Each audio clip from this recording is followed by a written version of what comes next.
call the meeting to order. We're going to start with the prayer and the pledge.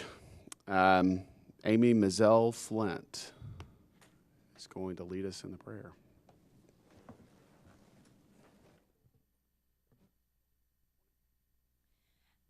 Our God and God of our ancestors, the one who inspires salvation, source of life and power, may you bless and protect the leaders of our nation, state, and city.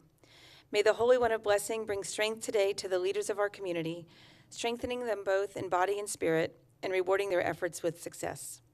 May those in leadership today act with insight, performing vital work for the city of San Angelo. We turn to our leaders for inspiration and hope, direction and guidance. May they lead us in paths of peace, build communal cohesion through both word and deed, and bring about the blessings for which we pray. May the one who brings peace on high bring peace and growing safety and prosperity to our world and to our state and to our city. Let us say amen.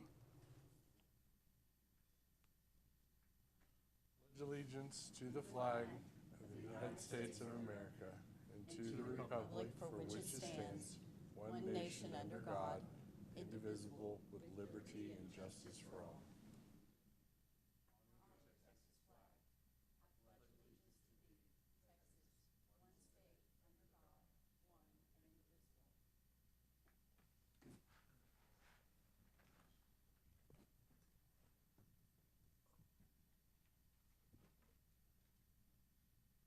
A consent agenda. The commission may request for a consent agenda item to be moved to the regular agenda for presentation and public comment. Otherwise, the consent agenda will be considered in one vote. Consideration of approving the August 20th, 2018 Planning Commission regular agenda minutes. Approve. We have a motion and a second. All in favor, say aye. Aye. So that's 6-0. Regular agenda, subdivision plats. The Planning Commission has final authority for approval. Appears may be directed to the City Council. 11th replat in Block B, Section 1, Southland Park Edition. Public hearing and consideration of a request for approval of an 11th replat of Block B, Section 1, Southland Park Edition, being 9.058 acres located southeast of Blue Ridge Trail and East Loop 306 Frontage Road. Mr. Fisher. Morning, Planning Commissioners. Jeff Fisher, Senior Planner. First case today is the 11th replat in Block B, Section 1 of the Southland Park Edition. So the applicant is platting one remainder. It's a 9.05 acre tract into 3 lots with the extension of Briarcliff Trail. This was a subdivision that was originally approved back in 1967, this whole area, and over time they replatted individual blocks down here and up here. So this is the last piece that's left over. The new lots will comply, each of them, with the CG/CH zoning that's current on the property. No variances are requested and no sidewalks are requested with this plat. The plat conforms with the comprehensive plan. It's located in the commercial cluster consistent with commercial future land use designation.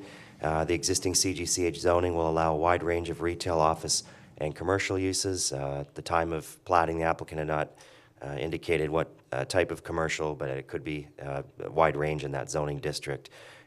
We believe also that it conforms with the intent of purpose statements in Chapter 2 of the subdivision ordinance. Blue Ridge Trail and Briarcliff have sufficient right-of-ways. The extension of Briarcliff Trail will add an extra street for better connectivity through the subdivision, and will also maintain the 40-foot width. Staff recommendation is to approve the 11th replat in Block B, Section 1, Southland Park Edition, subject to the 6 conditions of approval in your staff report. I can read those in if you'd like, and here's a summary. This concludes staff's presentation. Okay, anyone have questions for Jeff? All right, we're going to open it for public comment. Anyone speaking in favor or against this case, please come forward and state your name, please. Good morning, the Commission. Herb with SKG Engineering. First off, do you have any questions, comments, or anything I can take care of? I'd like to look at the conditions on here. Actually, if you'll look at condition number 2, there's an option for the water and wastewater service line installations to be deferred to the building permit process. We would ask that you grant that. Condition 4, and that's what I was talking with Andy about prior to the meeting. This establishing a utility service account as a condition of the plating process, we think may not be appropriate. We think it might be more a building permit issue.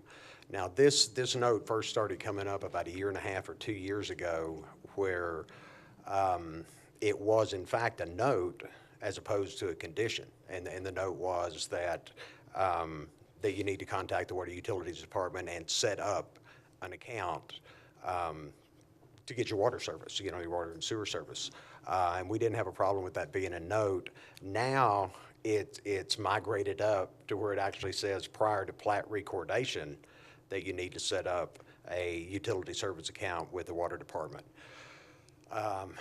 For one thing, we're asking for the deferral on the water and sewer taps where necessary, and now we have a condition prior to plat recordation that an account has to be set up when it's being deferred to the building permit process. Also, we have a problem with an account being set up in situations where you have the builder that's, you know, we want to get going, so we need to get the plat recorded. So the builder could very well have to set up an account who would be transferring the account to the owner when they're finished building, and the owner's going to transfer that account then to the end user of the lot. I think we all understand that if you want water service, you're going to go down and set up an account. It's pretty much a given. We don't think this should be part of the platting process, and definitely not prior to recordation. If it wants to get left in there as a note, we don't have a problem with that. Just an informative note to go along with the conditions. We'd actually ask, I believe Jeff, where this came from. If you'll notice, all the other conditions actually cite where in the regulations this condition comes from. We can't figure out where this condition came from. Like I said, it's only been the last 1.5 or 2 years that this thing popped up, and it was a note, informative note. Yes, we understand we're going to have to set up an account if we want water service, but now it's moved to a condition of plat recordation. So we would like to do something about that. Definitely don't think it ought to be a condition of plat recordation. We understand that, yes, we need to set up an account, but we don't think this is a place to make mention and make it a condition of the plat itself. Okay. Our engineering staff is here to address those questions. Okay. Herb, is there anything else? No, I think that's it. Got Okay. any questions I or have a anything? question for you, Herb.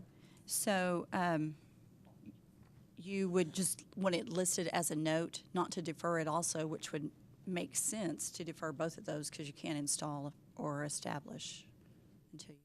Right, and it's been a note in the past. This is the first time we've actually seen it as a condition Correct. prior to plat recordation. So, you know, a note's just informative. I don't know what planning does with it, but they actually give us a checklist when we take the plat down for signatures, and at the bottom of the required items, it'll have note, and things like this show up on there, which is fine. We'd still like to know where it came from, because Sure. it's pretty much a given that if you want water service, you're gonna have to set up an account. So you're wanting to defer number 2? Yeah, if we can defer 2 to option A, installation of sewer lines, be satisfied at building permit issuance. Will that go along with the plans and construction of the Briar Cliff Trail extension? Because typically aren't those water lines put in when you put a road in? Yes, the water main is being put in on the south side of the roadway. And if you'll notice, the lot on the We're not north side talking of the about road deferring is. that. It's just, you're talking about the individual ones for the different people that might build something there, correct? Right. I guess I'm just kind of clarifying that. Well, obviously, the huge lot on the north side of Briar Cliff will be further divided into smaller lots, and we're going to put some service lines over there because we don't want to cut a brand new road. Right. But as far as on the south side and the sewer lines themselves on the north side, we would like that deferral to the building permit process.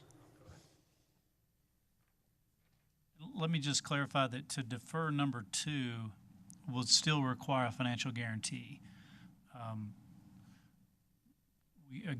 We currently don't have in our ordinance the ability to defer those water and sewer improvements except with a financial guarantee that would allow those to be delayed till later in the process. And what we're looking for is actually, they're going to go ahead and build all this stuff, but if the financial guarantee was going to cover that, what we would be covering in the financial guarantee is the known water and sewer services that we're going to be put in that are going to be on the approved plans as approved by the water utilities, which is going to be the sewer line and the appurtenant service to the lot at the northwest corner there.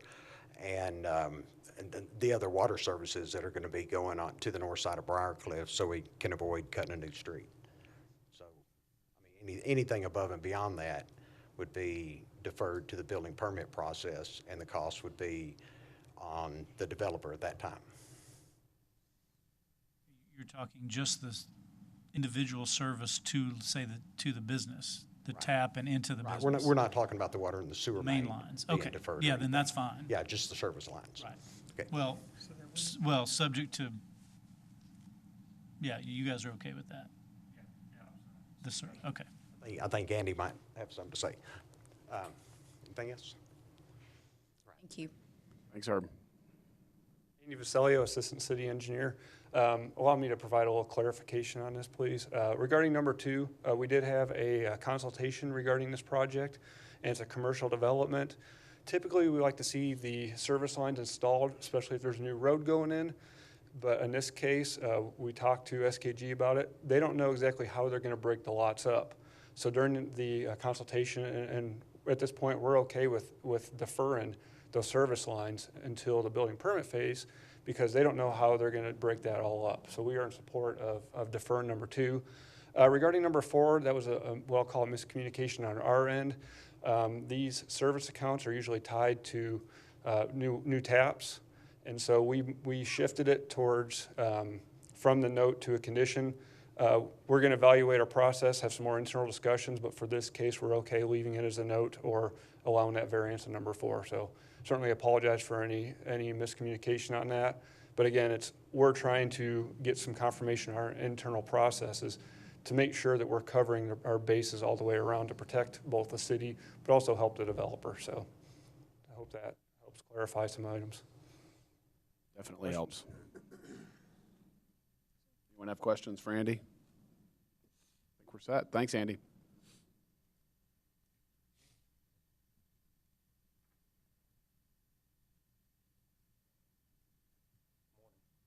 Rocky Temple subdivider.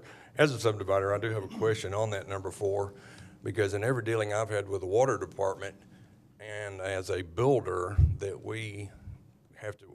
requires us to get a building permit and the plumber to get a permit to be able to even get an account and a water meter with the city. So for this to be, to tell somebody on the planning process that they have to do this is almost impossible to get done, because the San Angelo Water Department does not allow actually water meters without that being done. Thank you. Thank you, Rocky.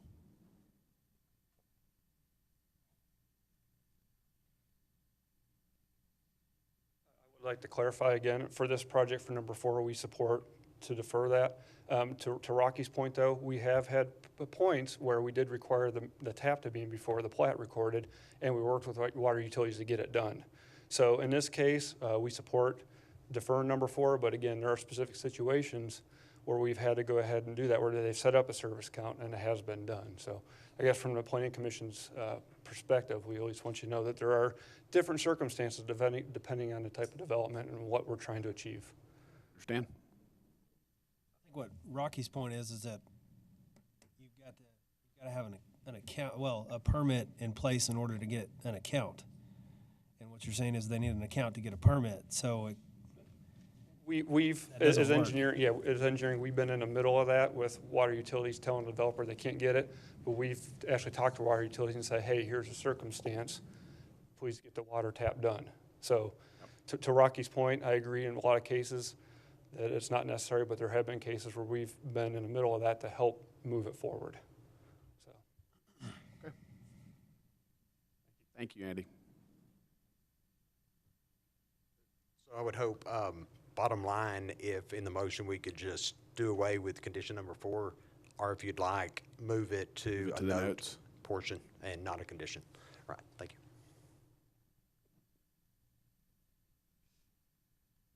Okay, anyone else have public comment? I'm going to close public comment. Have discussion among the board or a motion?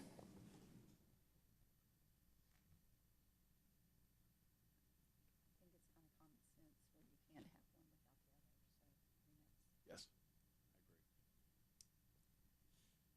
With that being said, I'd like to make a motion to accept this plat with the exception of deferring number 2 to the building and permit stage and deferring number 4 to building and permit. Defer or move it to the notes? Defer. Defer. Okay. I'll second. All right, we have a motion and a second. Let's have a vote. All in favor, say aye. Aye. Aye. Opposed? 6-0.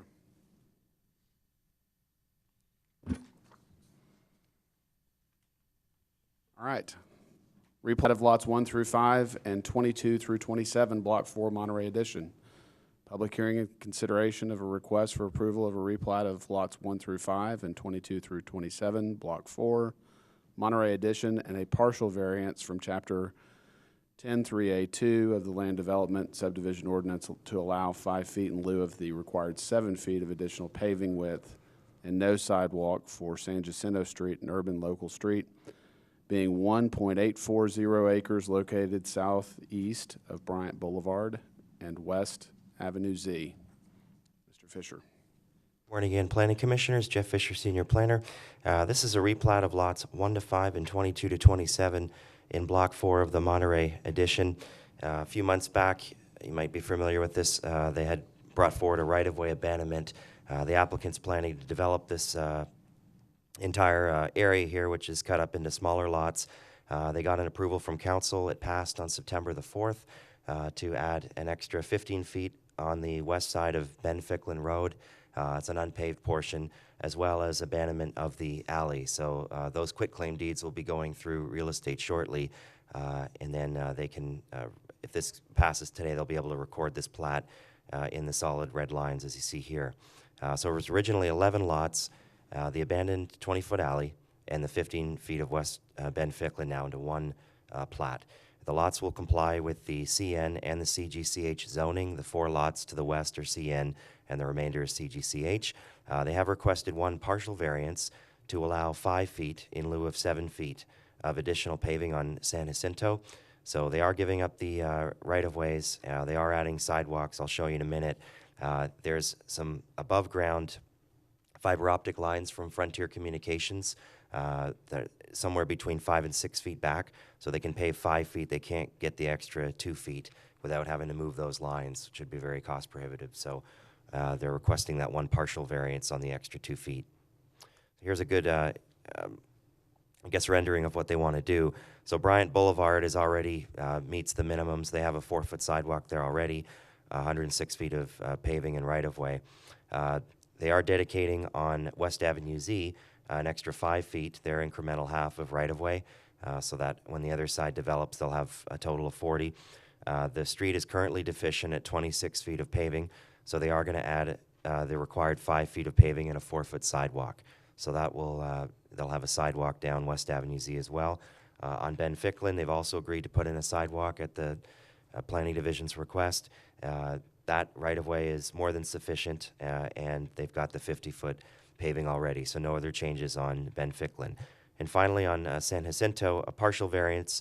They'll pave an extra 5 feet. They'll dedicate the full 10 feet of right-of-way. They won't quite get to 7 here. That should still be sufficient, though. This was an excellent rendering that was provided by Mr. Gatlin with Frontier Communications that shows you where those lines are. As you can see, the green represents the aerial lines, and the brown and yellow represent the underground lines. So there is an easement on the east side that's being provided with the plat to accommodate those lines. If it turns out that the some of these locations here end up being not in the right-of-way, but over private property, they will have to include an easement down here. That's just for your information. That will be a condition of approval that they'll work with Frontier, but it shouldn't be any other issues going forward. So staff is recommending approval of the plat as well as the one partial variance. We believe it conforms with the comprehensive plan. The lot will comply with the zoning. The new sidewalks will improve pedestrian walkability through the neighborhood. It also conforms with the intent of purpose statements. The additional street width will accommodate the new commercial development, and the sidewalks, again, will improve pedestrian connections. We also support the partial variance for the additional 2 feet of paving. The utility poles, SKG provided a good drawing here that shows utility poles between 5.5 and 6.1 feet, so they can get to about 5 unobstructed. We believe that's reasonable. They are giving the sidewalks, all of the other dedications, and all of the street paving widths. This will not vary any other provisions, and as I mentioned, without doing that, the cost of, I don't know what that cost would be, but trying to remove all of those above ground or underground lines would be very astronomical, so for the additional 2 feet. Staff recommends approval of the replat of lots 1 to 5 and 22 to 27, Block 4, Monterey Addition, and approve the partial variance from Chapter 103A2 of the Land Development Subdivision Ordinance to allow 5 feet in lieu of the required 7 feet of additional paving and no sidewalk for San Jacinto Street and Urban Local Street, subject to the 12 conditions of approval in your staff report. This concludes staff's presentation.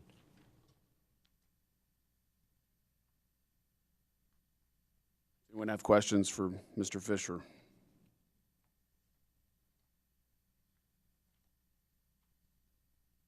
Okay. Thank you, Jeff. I open it up for public comment. Anyone speaking in favor or opposed to this case, please come forward, state your name. Herb with SKG. Want to pick on the conditions on this one now. Actually, what was condition 4 on the last one is actually condition 6 on this one. Prior to plat recordation, contact the City of San Angelo to establish the utility service account. We would request that either be removed or deferred for the same reasoning we had on the last one. Also, condition number 3, and this has to do with the Frontier facilities that are existing on the site. This is unusual in a few aspects. One is that I'm getting the feeling that the city is acting as an agent for Frontier in negotiating with the developer about their utilities, which I don't think is right in the first place. This verbiage that says applicant shall reserve and designate on the plat non-exclusive easements for the communication lines. The terminology non-exclusive easement really is redundant when you look at utility easements that are granted in conjunction with the platting process. Now, there are franchise utilities that all have the right to use easements that are granted in the platting process, like they have the right to use street right-of-way to put their utilities in.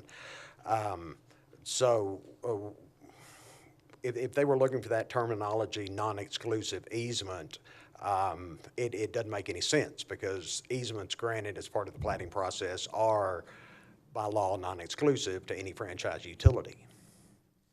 That being said, the letter of approval from Frontier that indicates that we could build parking lots and sidewalk on what they're wanting us to notate as a non-exclusive easement is unnecessary because all the easements follow the same guidelines for franchise utilities. So I can assure you that we're going to cover all of Frontier's facilities with easements granted in the platting process. So we shouldn't have to get a letter from Frontier. For one, I don't think the city should be acting as their agent. And for second, they should function just like any other franchise utility as far as the rights to that easement and their obligations on what they do in that easement. Does that make sense?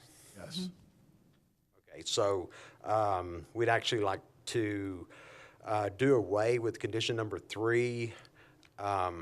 unless you want something in there about ensure that all existing Frontier communication facilities are covered under proposed easements. An easement's an easement for all franchise utilities. That's about all I have on this one. Be happy to answer any questions or anything. Commissioners, I'd just like to add just a couple points just on Herb's comments. The non-exclusive easement, I don't have it in front of me, but I believe that actually came directly from Frontier. And I think the reason why we wanted to make it a condition and not defer that is because we don't want to have the plat recorded without the proper easements. And some of those lines are on San Jacinto right now. They may be fully in the right-of-way, we just don't know based on that drawing. And so we want to make sure that we get the easement now, because there isn't one showing on the current plat along San Jacinto. And so if they determine through more conversations with Frontier that there is a need for an easement, we'd like to be able to do that before the plat is recorded. Otherwise, I guess they could do it privately. That'd be a question for my director and legal, I don't know, but I just know that was the intent of why we wanted it now. I can clarify for legal. Please. And Yes. yeah.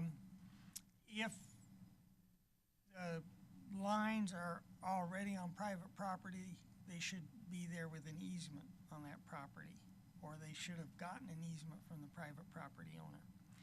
When they put it in, if they put it in the city's right-of-way, if there was an utility easement along that right-of-way, then they're fine anyway. I don't think they should have to get a letter from some third party. Right. But I do think that if, given the situation, that you can require an easement to be shown on the plat, which apparently they're willing to do. Yeah. But, I have a problem with going to a third party to get a letter. That burden shouldn't be placed on them. If those lines are on private property without an easement, then that communication utility has a problem that they create. If they believe they're in the right-of-way, then I'm sure they probably had it surveyed, et cetera, and they may be in the right-of-way. But to cover the bases, Herb, are you okay with that? so I think you could Essentially, he's saying that What he's saying We is don't need a letter. if the utilities are in the private right-of-way, or on private property, you're willing to grant an easement for those utilities. in this situation, the utilities they're talking about on San Jacinto Street right now are on private property. But it's in the area that's being dedicated as right-of-way. So they are now going to be in the right-of-way after we do the plat. Right. So, and once again, for Verizon to say, to use the verbiage non-exclusive easement, it's almost like they're saying, we've got to have this easement, but it's okay if somebody else uses it. Well, yeah, the other franchise utilities have just as much right as Frontier, has to that easement. So Right, and it doesn't make any sense to me. No, and I think he's saying the same thing. He's Right. saying I a mean, letter's we're not going to show necessary. easements anywhere they have existing facilities that aren't going to be in the land that is dedicated as right-of-way. And that is what's happening on San Jacinto. Their existing facilities are going to end up in the right-of-way on the land we dedicate. Over on Ben Ficklin, what we're doing, we're getting 15-foot of right-of-way in the street closure portion of Ben Ficklin, and we're dedicating that entire 15-foot as a utility easement because that's where their existing facilities are. So we've got it covered, but we're going to recheck it. We had asked for a dig test to locate the lines and hadn't gotten anything on that yet. So on condition 3, you see they've struck the last half of that provision. Would that be acceptable to you? Take out the terminology non-exclusive. I mean, it's a utility easement. Yeah. Yeah.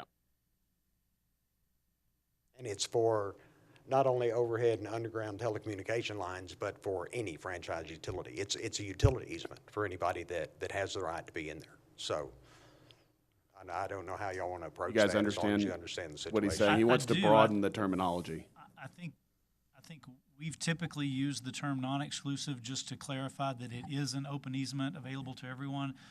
My understanding is that you can place on a plat an easement exclusive to a particular utility or. And we've done that. We're doing one right now that has an easement that goes to a transformer, and it's specified as an electrical utility easement.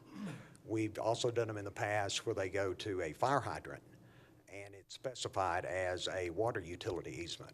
If you call it a utility easement with no specifications, I think it's a given that any franchise utility that has a right to that easement can use the easement. So I think we'd be okay, if we change that word non-exclusive to just generically utility easement, I think Yeah. we're good with that. Take out the telecommunications, is that? Yeah. The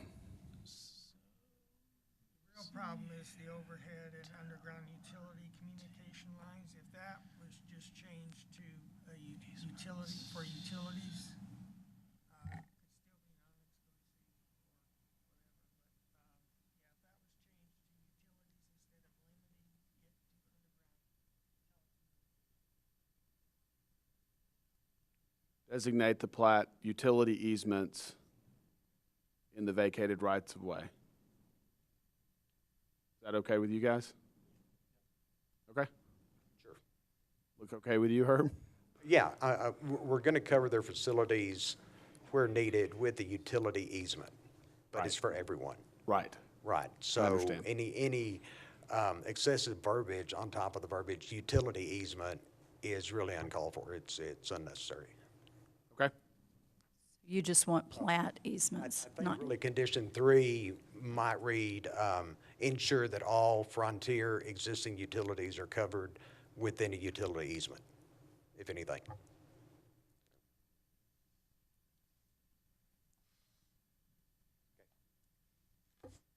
Anything else? Okay, did you make a note of what he just said? Or if you want to read that into the record, and we'll get it down. Ensure that all existing Frontier communication facilities are encompassed within an easement. Prior to plat recordation? Well, it's going to be on the plat. Sure. Within a general utilities easement. Right, it's just a utility easement, right. Yes. And that doesn't really differentiate between buried and aerial, and as I understand it, you can't really differentiate between those two anyway. That's my understanding, maybe I'm wrong on that, but anyway.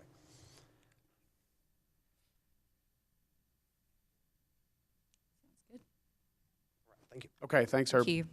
Anyone else want to speak on this case? All right, I'm going to close public comment. Have a discussion among us. Does there anyone have any comments or want to make a motion?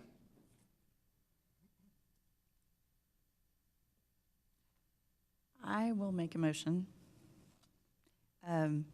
Number 3 would be to accept this replat of lots 1 through 5 and 2 through 27, with the exception of number 3, the way it was crossed out just a few minutes ago before it was erased. And number 3, yes, thank you. And then number 6, to also defer that. Defer number 6. Yes, sir. Herb had proposed language Or he said remove or defer, which we on can remove condition it. 3. I believe Herb had proposed kind of broadening that language. Number 3 was the one that they just struck out, where we would use that. Right. Number 6 was to be removed, or he asked to be removed or deferred. Deferred or removed, yes. You want to defer it or remove it? I would like to defer it. Defer it. Sir? We'd remove it and only have 10 then, wouldn't we? Okay, so we have a motion to approve with changes to condition 3 as outlined by Herb and the city staff, and to defer condition 6. Second. We have a second. So let's have a vote. All in favor, say aye. Aye. Opposed? None, 6-0. All right, replat of Lot 1, Block 3, SB Ratliff subdivision. Public hearing and consideration of a variance of the replat of Lot 1, Block 3, SB Ratliff subdivision, and a variance from Section 103A2 of the Land Development and Subdivision Ordinance to maintain a minimum paving width of 30 feet in lieu of 50 feet for Lake Drive, an urban minor collector street being 1.201 acres located at 3210 Lake Drive. Ms. Bucher. Good morning, Hillary Bucher, Senior Planner. We're moving on to SB Ratliff, replat of Lot 1, Block 3. It's a little over an acre, 1.201 acres, approximately 0.15 miles southeast of the intersection of Lake and 34th. CGCH is the current zoning on this property. The future land use is neighborhood SMD number 2, Tom Thompson, in the Riverside neighborhood. So you can see it's kind of surrounded by homes. It's just this one lot in the middle that is currently vacant. So the proposed replat is to create 2 lots out of one previously platted lot. They are also requesting a variance to allow Lake Drive to remain 30 feet in lieu of the required 50 for an urban minor collector. Staff is recommending approval of the variance. The street currently functions in the current condition. We've looked at it from engineering standpoint and plannings. We looked at some old traffic counts. It functions kind of in between a collector and a local, but probably closer to a local. So it's currently functioning in that condition. It's a small infill project. It's just one lot of that area. Again, the existing streets and configurations are sufficient, and granting this variance would not vary any other provisions of the ordinance. So staff is recommending approval of the replat, subject to 4 conditions, and approval of the variance to allow Lake Drive to maintain 30 feet in lieu of the required 50. A summary of the conditions are a certificate of the taxes paid from the appraisal district, installation of the water and sewer lines to each lot, the sewer and water connections and accounts, and the improved Lake Drive, submit a financial guarantee, or obtain the variance. Does anyone have any questions? So number 2 and if you'll go back, number 2 and number 3 are the same ones we've been discussing with the other replats. They are, and we probably have engineering come up and discuss those as well. Okay. Thank you. This is a little bit different, and I'll go ahead and start. This is a little bit different. We have another case coming up where they are rezoning this to residential. So with most, if they are building new homes with most residential properties, these conditions remain in place, but we can let them speak to that. Angelo, Assistant City Engineer. As Hillary said, because it's a residential and it's 2 lots, we do want to keep those conditions in place. This is one of these conditions where situations are a little bit different because it's residential, because they're splitting one lot into 2. They do need to get those connections and accounts set up. With regard to the road, we've done traffic studies. I think it was back in 2008. The road acts more as a local road than it does a collector. So we feel that having them widen for that small stretch on Lake Drive would not be appropriate. So we do support the variance on that. Any questions? I have questions for Andy. Are they going to have any trouble getting help from the water department to do this work? They shouldn't, but if they do, we will step in and help out that situation. We'll be sure to give them your phone number, Andy. Lots of people have it. All right. Any other questions? No other questions? All right. Thank you. I'm going to open this for public comment. With SKG, because this is a residential subdivision, condition 2 is standard. We do that on all the subdivisions we do. The developer is required to install the water and sewer services at the time of development. Don't have a problem with that. Once again, 3, having to set up an account prior to plat recordation, we have a problem with, for the same reasons we discussed before. Yes, we're going to put in the water and sewer taps, have them ready to go. When the building permit process comes along, that's the time to address getting your water meter, getting an account set up, and all that. So we would like condition 3 either removed or deferred on this one also. And, Okay. and it's a difference in putting in the service lines and actually setting up an account that you're ready for water. Okay. Thank you, Herb. Let me explain why we request to keep number 3 in, is because when you have 2 residential lots, typically water distribution on residential are the ones who put it in. So for water distribution to go ahead and install that, they have to have an account set up so that way they know who to charge for the taps themselves. On commercial, a lot of times it's the developer's contractor who does it. When you're just splitting up a couple of residential lots, they usually don't have a contractor making those taps. They usually have distribution do it. So that's the purpose of having the accounts in there. Now, if it came into the position where they went a different route, we'd be certainly willing to work with them. But our experience has been on 2 lots for residential, they're going to call into water distribution and go through them. Okay. Thank you, Andy.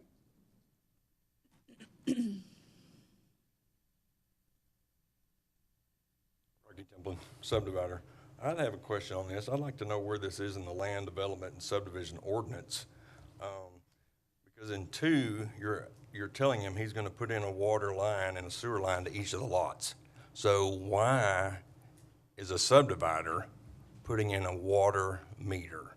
Because that's what you mean when you have service account. When they call the water department, they're gonna say, well, your plumber needs to get account. Well, no, you're gonna have to get a hold of engineering.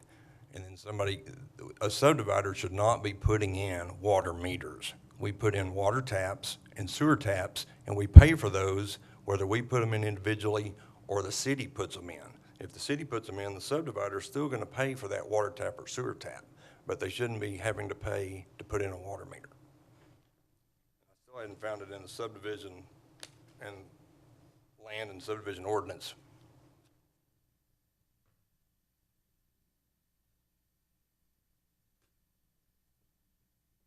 Further clarification, we're not asking them to put in the meter itself. It's for the taps and to set up the meter pit so they have the ability to put the meter in later.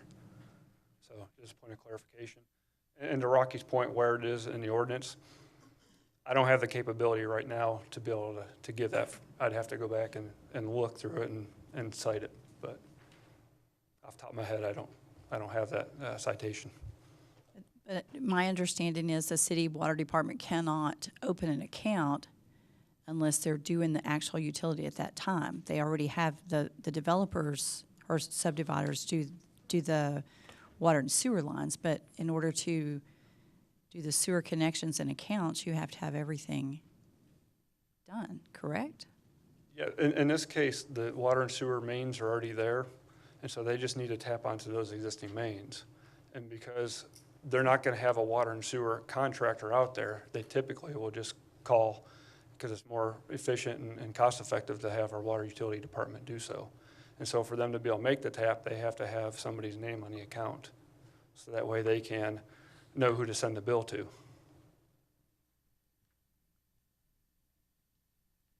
Which would be whoever requested it, probably. Correct, which would be the developer. Because what we try to avoid is to have a residential lot set up for somebody thinking they can move into and not have water and sewer available to them. And that's why we do it at the plat stage, because that way as it moves further along, a homeowner who wants to move into a lot or wants to build on a lot, well, I don't have water and sewer and it's going to cost me thousands of dollars to do so. So that's why we Do you know have if there's a tap on this lot? Is there one tap already and we're just adding a tap? It's been. Or there are no taps? I don't know off the top of my head. I really don't. On either of them, Herb? Just curious. This land is actually owned by the same person that owns a house to the west on one lot that hadn't been divided. And they do have water and sewer service. And I think one thing to keep in mind is we're really talking about 2 different things. We're talking about the developer's responsibility to install the water and the sewer taps, and we recognize that and don't have a problem with it. It's standard for all the subdivisions we do. The other item is actually installing the water meter and opening a service account. And it's like these 2 are trying to get lumped together as one entity when in fact they're not. One, we're dealing with the developer putting in the service lines, And the other one, we're dealing with either the builder or the homeowner Yeah. wanting their water turned on. So that's why we want to keep them separate. And in fact, we don't really think that requesting a water and sewer service and utility service account should be part of the plating process at all. But if you're going to make it part of the plating process, at least let us defer that to the end user or the builder. Hopefully the end user, but if the builder needs to do it, we can do that also. But not as a condition of plat recordation. Does that make any sense? Yes, sir. Yes. Thank you, Herb. Thank you to Hillary. In the Land Development and Subdivision Ordinance, we have Chapter 11, Section 1B, Installation Requirements. The developer shall be responsible for the installation of a water distribution system to provide domestic fire protection or industrial water within his development. And so I'm sure there's the same reference as be sewer as well. So basically, it's the developer's responsibility to make sure that the lot has water and sewer service there. Taps. Taps. Taps. That would be number Doesn't say 2, anything not about number 3. establishing an account in there, though. Well, and again, that's where we get into the discussion of account. Now, if we're talking a meter, then correct, I agree that a meter or account associated with a meter should not be included. But if, again, the reason that we have it in here is for our accounts, so that way when we have water distribution, install those.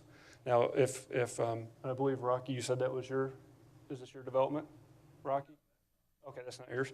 So whoever the developer is, if they choose not to have water utilities do that, then an account would not be necessary, if that makes sense.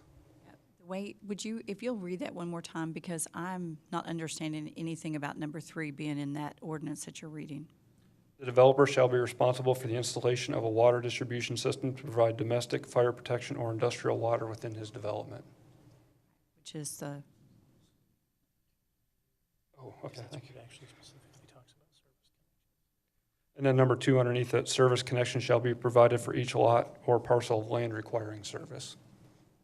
which the service wouldn't actually be needed until it's fully developed, and then you have either the builder or when the builder starts, or the homeowner.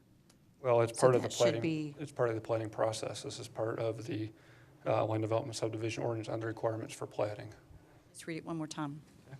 Service connection shall be provided for each lot or parcel of land requiring service. Service, but it doesn't need service or required until further along the process, not in the plating part. Service you do not need right now to plat it. But it's part of the plating requirements.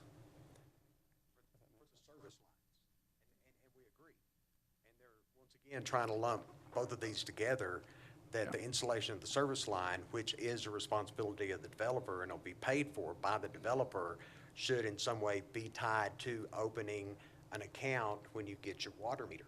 And we're talking about 2 separate entities. It could be 5 years down the road before they actually want water turned on one of these lots.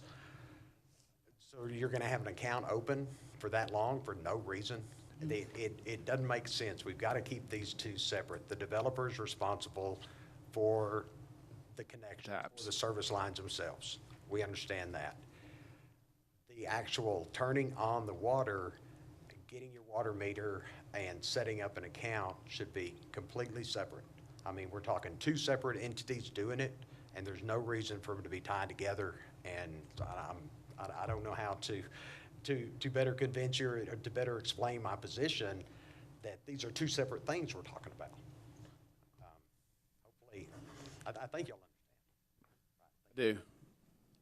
I think of this, when I think of this, I look at this is more of a special circumstance, but if you're looking at like a subdivision development, I'd love y'all's input on this, but you go through and plat the lots, you have taps that go out to them. It could be 5 or 10 years before some of those lots are sold for homes to be built on them.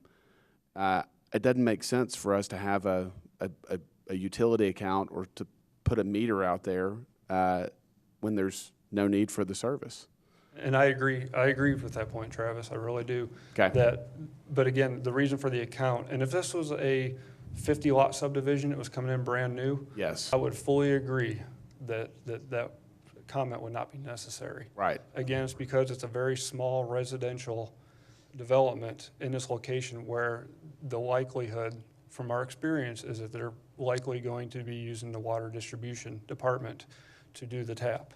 And for them to be able, for water distribution to do that tap, they have to set up that account. And so that is our I don't reason think behind that, I it. still don't think that should be a part of the plat. And I also don't think that it matters if it's one home that's being built or 60. Right. The rules are That the should same. not matter. So, I mean, I understand what you're saying, but I disagree with you. Well, I appreciate your feedback, I really do. And so I guess the point then is if, as a commission, you agree to not go with this, I guess the developer then would have to understand that if they do use water utilities to do the tap, that they will have to set up an account to be able to pay for that. So as long Yes. as we all Absolutely. understand that, then I Sure. understand your position. That's certainly. that's more than reasonable. Okay. And most, I mean, the developers know that. You know, they do know My that. experience is some do, some do not. Most so. do. Okay, let's say Okay. most. Thank you. Thanks, Andy. Any further public comment? All right, we're going to close public comment. Open this up for discussion, or if anyone has a motion. I think number 3 needs to be removed from this. Okay. Defer or remove? Remove. Okay. I'll make a motion to approve with condition number 3 removed. Second. Okay, we have a motion and a second to approve this case, striking item 3 of the conditions. Yes, Yes, that is part of it, yes. Approve the variance. that's in the Oh, conditions. and approve the variance, I'm Yes. sorry, yes. Second on that. So we're going to take the staff's recommendations, Yes. except we're striking provision 3 The conditions, yes. in the conditions.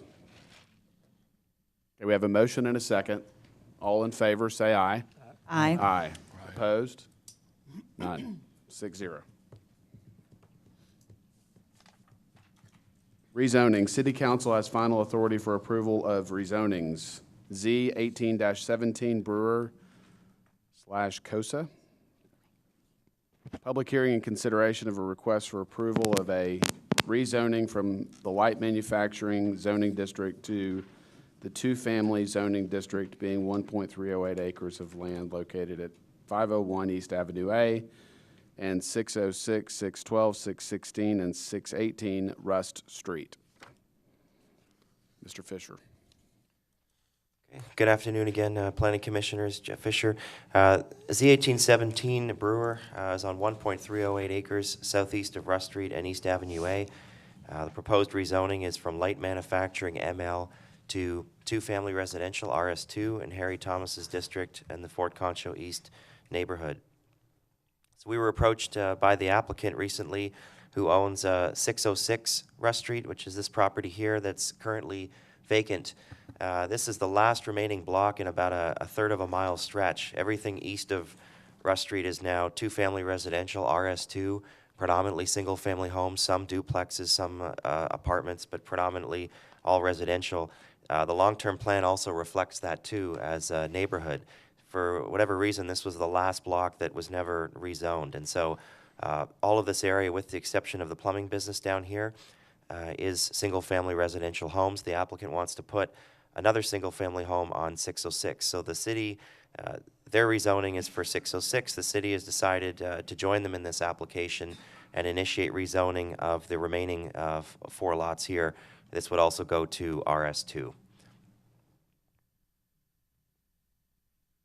But not the plumbing business. Not the plumbing business, correct.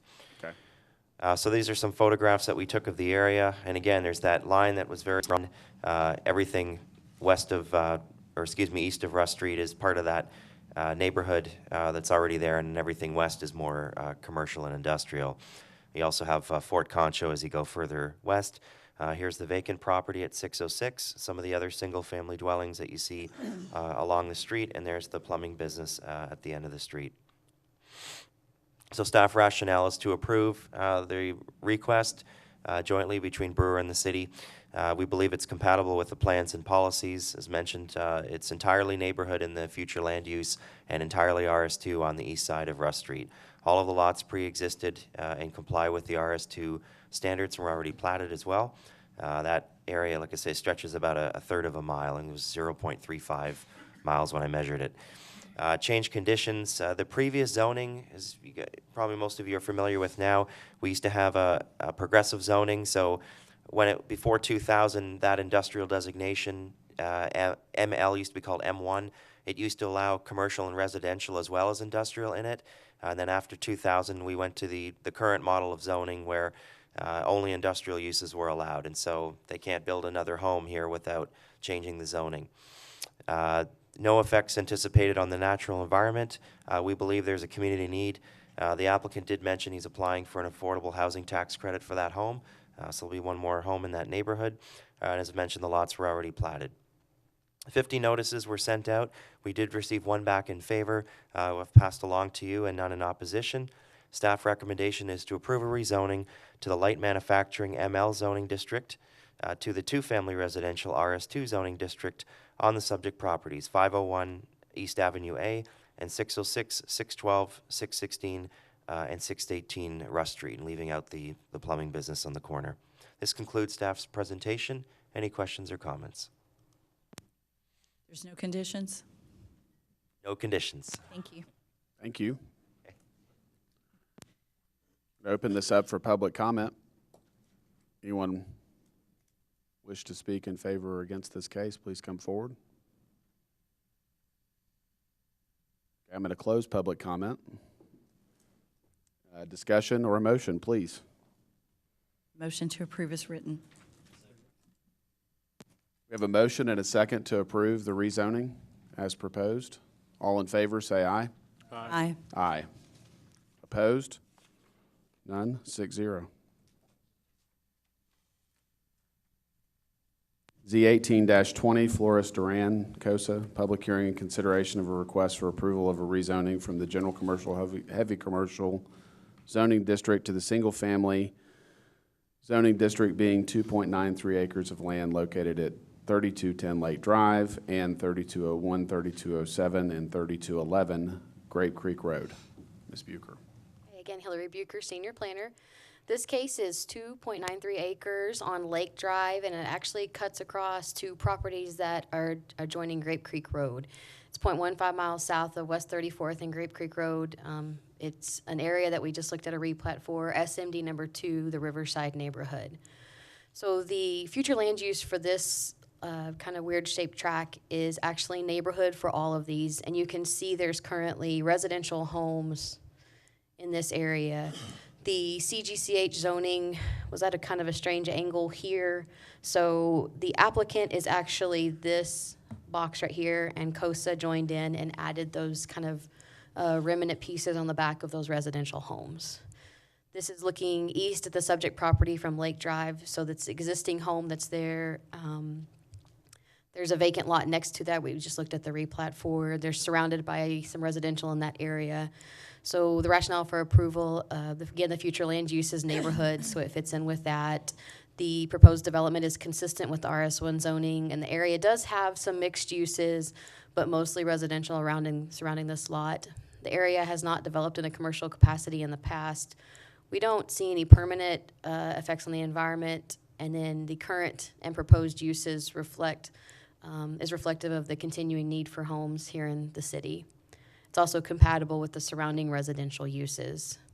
25 notices were mailed out. We did receive one in opposition. It was included in your packet. Staff recommends approval of the rezoning from the general commercial, heavy commercial, CGCH zoning district to RS1, single family residential. Does anyone have any questions? I don't know that I have a copy of the letter in opposition. It should be on the last page, page 12 of your staff report. And I have a copy here if you'd like to see it.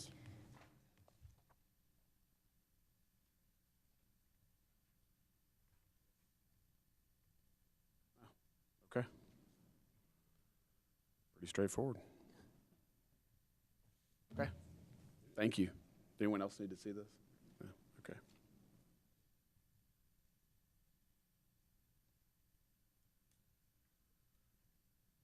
Okay, anyone have questions for Ms. Bucher? No? All right, let's open it up for public comment. Anyone wish to speak in favor or opposed on this case, please come forward and state your name to begin with. Ruben Espinoza. I'm just asking, I don't understand this language too good. Our property is at 3225 Grape Creek Road, and my understanding of this is that they're not wanting it to be commercialized, but remain residential. Is that correct? Yes, sir. Okay, so this won't affect our property at all. It mentioned here within 200 feet of this last property, and I'm thinking that may be fairly close, but if it's going to be remain residential, then we're okay with that. It's being zoned to residential. This is what's Okay. being proposed. All right, I didn't understand it completely. I appreciate it. Thank you. No problem. Thank you, sir. Yes. Anyone else wish to speak on this case? All right, I'm going to close public comment. Okay. Anyone have a comments or motion? To approve is written. Second. All right, we have a motion and a second to approve as proposed by the staff. All in favor, say aye. Aye. Aye. Opposed? None, 6-0. Conditional uses. The Planning Commission has final authority for approval. Appeals may be directed to City Council. CU 18-17 McClure. Public hearing consideration of a request for approval of a conditional use to allow a short-term rental in the two-family residential zoning district being .131 acres located at 1009 Rio Grande Street. Mr. Fisher. And again, Planning Commissioners, Jeff Fisher, Senior Planner. CU 1817 McClure, 0.131 acres southwest of Rio Grande Street and North Park Street, Lane Carter's district, single member, district number 5 in the central neighborhood. The applicant has applied on an existing single-family dwelling property for a short-term rental. There are no other short-term rentals within 500 feet, and the street is more than 30 feet wide, so it meets the minimum criteria, and so staff is recommending approval today. It's surrounded predominantly the future land uses neighborhood. It's a mix of single-family, two-family homes. It's very close to the river, the lily pad, and some of the other parks and places in the city within walking distance. The two-family residential area, RS2, it's would meet the zoning for that, whether it was stated as a single-family home or as a short-term rental. This is looking down the street in the surrounding area. The one deficiency in the zoning ordinance is the 2 parking spaces that are required. The existing home has been there for several years. It was built in the late 50s, and so that part was grandfathered in, but now that they're doing the short-term rental, we've put a condition for the 2 required parking spaces, and the applicant has agreed to do that, essentially get a curb cut here and put those in, so that will comply with the zoning ordinance. Staff, as mentioned, is recommending approval. The home was built in the 1950s, so it's essentially wouldn't change the exterior character of the home. The short-term rental would just be located inside the dwelling. The applicant, as I mentioned, will agree to install the 2 parking spots. It's within residential an area and close to Santa Fe Park and the Riverwalk. No effects on the natural environment, close to amenities and parks, and the property has already been platted. 19 notifications were mailed out. We did not receive any back in favor or opposition. So staff recommendation is to approve a conditional use to allow a short-term rental on the 2-family residential RS2 zoning district on the property, subject to the following 7 conditions of approval. This concludes staff's presentation. I can read those in if you'd like.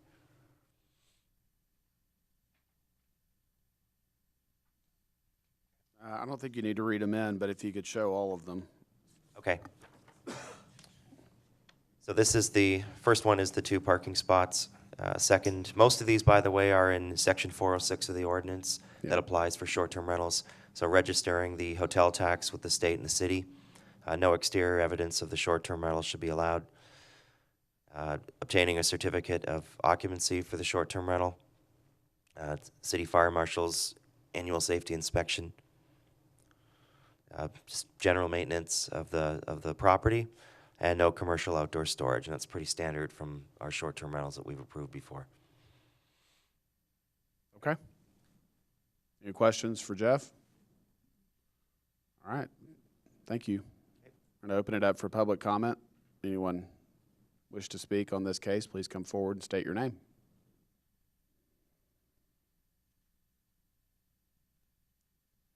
My name is Stephen McClure. I'm father to Shay and Bianca. They were detained or unable to come today.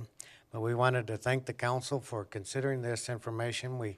You notice we left the style of the house the same on the outside, but the inside has been completely refurbished, and new windows and new heating and cooling, so that it will be a long-term construction. And so we're agreed to the conditions to put in the parking and keep it in a nice shape. And so we just wanted to, again, let you know that, and that we appreciate you considering that. Okay. Anyone have questions for Mr. McClure? Thank you, sir. Anyone else wish to speak on this case? Please come forward. All right, we're going to close public comment. Have a discussion among us or a motion, please. Make a motion to accept as presented. Second. We have a motion and a second to approve as presented by the city staff. All in favor, say aye. Aye. Aye. Opposed? 6-0. All right, director's report. I just have one thing. You either have gotten an email or will shortly be getting an email about a workshop for appointed and elected officials. This will be on November 8th in Midland. I think we've had a few former planning commissioners attend that, as well as some of you all, as well as some city council members. And the feedback we heard was that everyone thought it was a helpful workshop. So if you're interested in that, let us know. We will be organizing transportation down there. So again, you'll be getting an email with more details, but just wanted to put that on your calendar for November 8th if you're interested. Okay.